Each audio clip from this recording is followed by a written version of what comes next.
হ্যাঁ খালা, কেমন আছেন?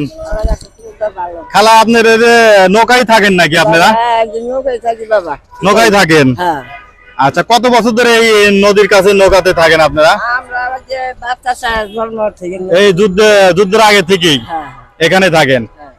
সরকার সরকার তো অনেক ঘর বাড়ি অনেক অসহায় গরিব মানুষের দিছে, বেদে সম্পদের লোকে কি কোনো কিছু দিছে? আপনি কি বয়স্ক ভাতা পান? বেদে ভাতা পান। বেদে ভাতা মানে বেদে লোকজনই আপনাদের দেয়, তাছাড়া সরকারে কোনো দেয় না, কিছু দেয় না। আচ্ছা, তো ইউটিউব চ্যানেল এবং ফেসবুক পেজ রাজু পাখি, ঠিক আছে। তাহলে